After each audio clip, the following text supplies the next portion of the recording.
getting close to your due date, and so am I. Hi, everybody. Good to see you out here. It's a busy day here, as you all know. The president will be meeting with defense contractors here at the White House in a few minutes with Secretary Hegseth. This is a pre-scheduled meeting, and the purpose of it is to talk about the president's aggressive and fierce support for rapidly increasing the ability of U.S. manufacturers to produce American-made weapons, which we know are the best in the world. The president signed an executive order on this earlier this year. This is a long-held policy objective of this administration, and so he'll be speaking directly with these defense contractors. But of course, as the president has maintained, we have more than enough ammunition, weapons, stockpiles to achieve the objectives of Operation Epic Fury and beyond. After that, you'll be hearing from the president directly at 4 p.m. in the East Room at the College Sports Roundtable. We have coaches and we have scholars and we have athletes from around the country who will be joining. I know some lawmakers will be up there as well. President, again, a long-sought goal is to fix college sports, and so he'll be holding a roundtable to hear from all of these great people in this afternoon, and you'll see him up there as well. Why don't we take a few questions? Sure. Thank you very much. The president said that we're not going through all of this so that we can end up with another Khamenei, and he also said that we can keep this up forever. Does that mean that this current mentality in Iran remains in place? You're going to have to keep doing the fight. I won't get ahead of the president on broadcasting any timelines. What I will tell you is what President Trump has already laid out, which is that the achievable objectives of Operation Epic Fury we expect to last about 4 to 6 weeks, and we are well on our way to achieving those objectives. Annihilating Iran's navy, we know that we've sunk more than 30 Iranian vessels and ships. Their navy has now been deemed combat ineffective. Taking out the ballistic missile threat that Iran posed to the United States and our troops and bases in the region, we have done a tremendous job. The United States military has done a tremendous job at achieving that objective thus far. Just 6 days in, the retaliatory ballistic missile strikes from Iran are now down 90%. Of course, I'm sure Iran can never obtain a nuclear weapon as well, and significantly weakening their proxies in the region, which we know are responsible for the deaths of Americans. And we've seen Hezbollah and the Houthis hardly putting up a fight over the course of the last 6 days. Ultimately, the president has made it very clear he wants to take out the threat of Iran to the United States, and Operation Epic Fury is well on its way to doing that.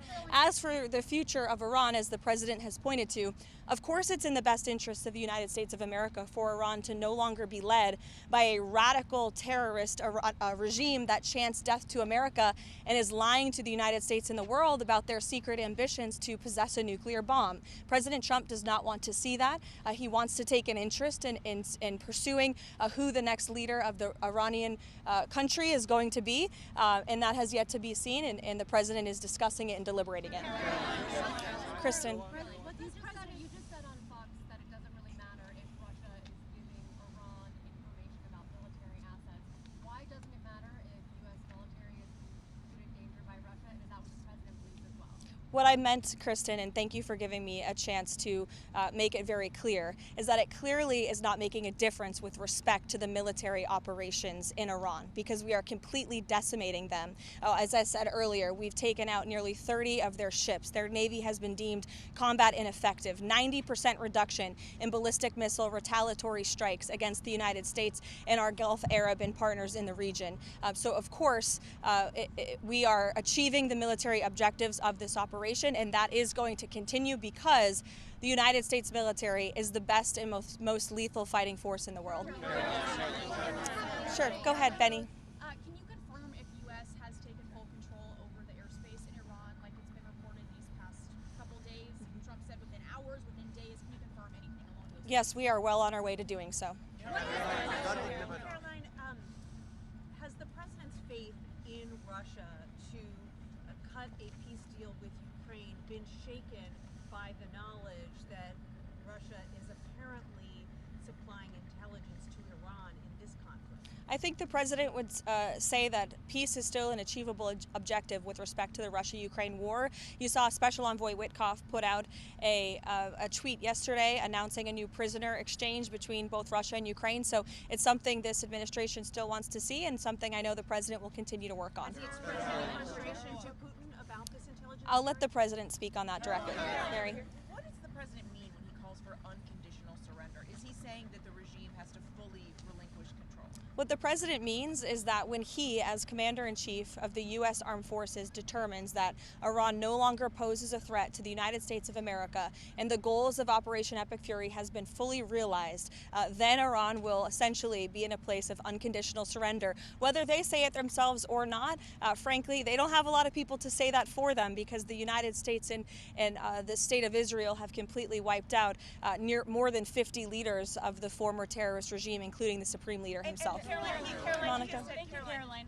The president had a July 4th deadline for the One Big Beautiful Bill. Does he see a deadline for the Save America Act? As I know that's a priority of his to get passed. As soon as possible, I know the president would say. This is a huge priority for the president. It remains one. I know he has added on some priorities to the Save America Act in recent days, namely no transgender transition surgeries for minors. We are not going to tolerate the mutilation of young children in this country, and no men in women's sports. And the president putting all of these priorities together, it speaks to just how common sense they are. These are all common sense priorities of this president that are backed by the vast majority of Americans, and he wants Republicans to act on them as quickly as possible. Thank you. Ken Paxton laid out some conditions yesterday, saying that he would drop out of the race if Senate leadership on the Republican side agreed to, getting rid of the filibuster, for example. What are the president's thoughts on that? I won't get ahead of the president on the Texas Senate race. I know it's of great interest to everyone. I'm no longer his political spokesperson. I'm a government spokesperson, so I'll let him speak on that directly. You elaborated on the president's decision to tap Markwayne Mullins as the next DHS Secretary. Can you talk a little bit about the rationale for the choice, why Mullins was the best candidate in his eyes, and also your message to congressional Democrats who continue to keep the DHS unfunded? Yeah, well, Senator Markwayne Mullins has been a strong friend of the president and a big supporter of the president's immigration policies. Not only that, he's exceptionally talented, qualified, and I know well respected by his peers on Capitol Hill from both sides of the aisle. So we look forward to his expeditious confirmation, and I know the White House will be working with our counterparts in the Senate to make that happen as quickly as possible. Sure. Thank you, Karoline. The president has said he wants to be involved in Iran's future. He has also called the son of Supreme Leader Khamenei a lightweight, and he has also said that United States strikes have taken out the potential candidates. So does the United States now have any candidates, or looking at candidates who may lead Iran for the future? I know there's a number of people that our intelligence agencies and the United States government are looking at, but I won't get any further on that. Sure. Is the president satisfied with the pace of the investigation into whether the U.S. military did hit that Iranian school? Is the White House concerned that this was the United States? Again, as I said at the briefing 2 days ago, I don't have any updates with respect to the investigation. I would expect those to come from the Pentagon. Sure, Haley. That the U.S. was operating in the region of the school. Again, I don't have any updates for you on the investigation. Those will come from the Pentagon directly. Haley. Does the president believe Russia should face repercussion for providing intelligence to Iran as part of the U.S. military? Again, I'll let the president speak on that directly. Do you have any comment, Sure. Karoline, do you have any comment on the MAGA influencer divide on the Iran war? It seems like everything on X is everybody's going at each other. Any message to both sides of the aisle? I would just remind people, X is not real life. This president lives in the real world. And with respect to MAGA, President Trump is the leader of MAGA. He's the creator of the MAGA movement. And there is nothing more America first than taking out terrorists who have maimed and killed our own servicemen and women, who chant death to America and who pose a threat to the homeland. And so President Trump is a leader of the peace through strength foreign policy doctrine. He attempted peace through diplomacy exhaustively and extensively with the rogue Iranian regime. And so they have been struck with the strength and the sheer might and will of the United States Armed Forces, and President Trump has proven he's a man of his word. If you go back and look, not just over the past year as president, but in his first term and in many years in his private life as well, when he has said that the Iranian regime can never obtain a nuclear bomb, well, now he's finally acting on it, and he has the courage to do what so many presidents in the past did not. We'll see you guys later.